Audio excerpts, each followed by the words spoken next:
Hi, this is Bruce, and today we'd like to look at exporting data from LMA into CSV format.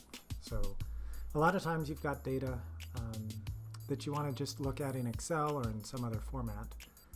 So there's two ways to do it.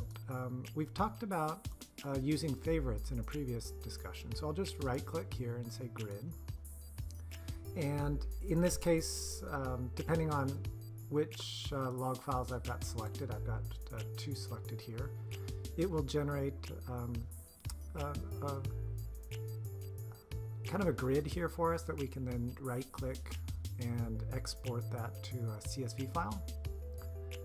But there's another alternative for us. If we don't, if we want to just generate a CSV directly from a log file, if we go down to the Start menu, there's an application down here called, it's inside of the LMA directory, and it's called the Log Converter.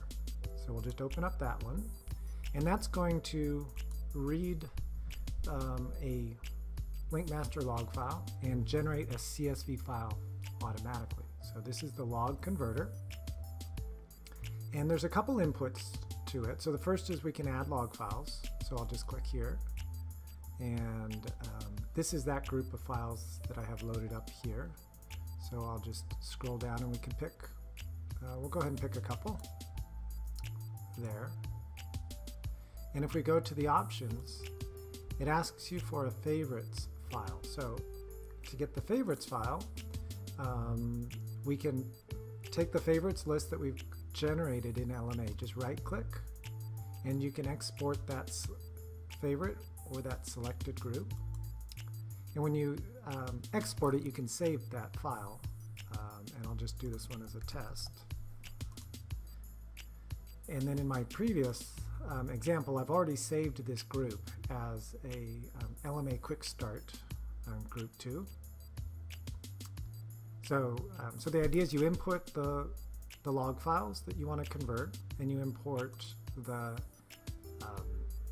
fields or the parameters that you want to extract from that log file, in what order, and then you give it an output folder. So, so in this case we've got two files, and we'll just go ahead and convert, and it's going to read through each of those files.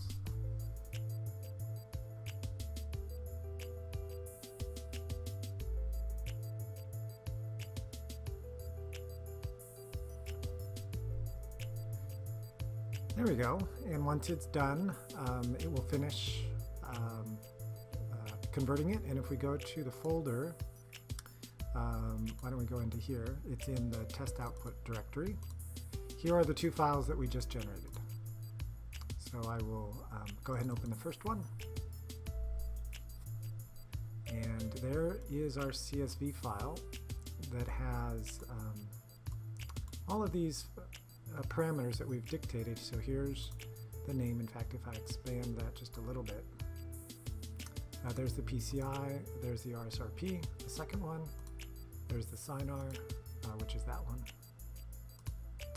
So, so that's an easy way to get bulk output from a lot of different files with a common CSV format.